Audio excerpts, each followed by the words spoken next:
What's going on, guys? Back again. If you guys haven't subscribed, be sure to hit that red subscribe button, and if you guys support me, definitely hit that like button. But today I wanted to speak to you guys about the best way to develop muscle. So let's narrow it down. You guys have been going to the gym 4 or 5 times a week. You guys have been tracking your macros, and you've been diligently eating, and you've been eating your surplus, but you can't seem to grow, okay? You got the macros correct. Not like literal nutrients macros, but you know, the micro and macro type. Oh wait, not the micronutrients either, but I'm saying the macro perspective. You got everything covered, but you guys got to get down to the micro perspective. What I'm getting at is progressive overload. Are you guys in the gym and you guys are just lollygagging around?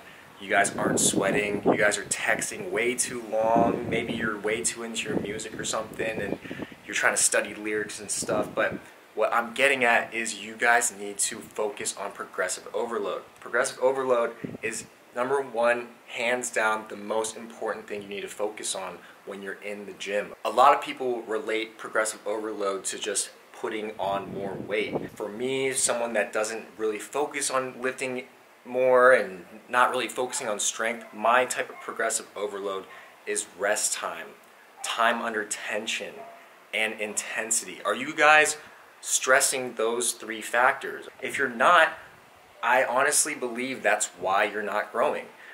The rest time, the form, and everything combined, all those little things, that is also included in progressive overload. And some of you guys might realize it already. Let's be honest, we've been lifting for years. We know what progressive overload, we know we need to challenge ourselves. And for people that aren't challenging yourselves, you need to do that, man. Like, I've worked out with people, they're just not, their head is not in the gym. They're thinking about other stuff. So what it comes down to is, besides progressive overload, is self-awareness.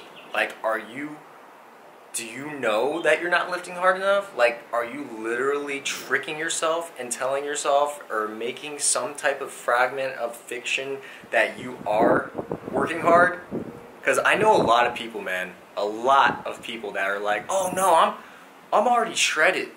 I'm already thin. I don't need to get thinner. I need to gain muscle. I'm like, dude, you're not exactly shredded. You're like 13, 15%.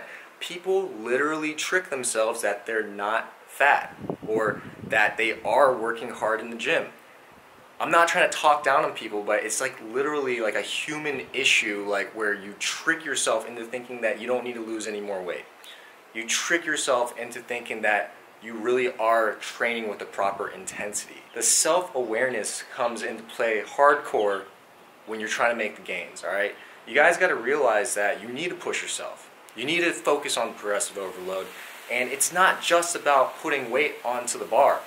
It's about rest time, intensity, pushing yourself and challenging yourself every single time you step into the gym. And you guys got to be sweating profusely, all right? If you guys aren't sweating, typically, you know, that's a good sign you're not working hard enough. Hopefully this was a good video for y'all. Subscribe if you haven't. Hit the like button, and I'll see y'all next video. Peace.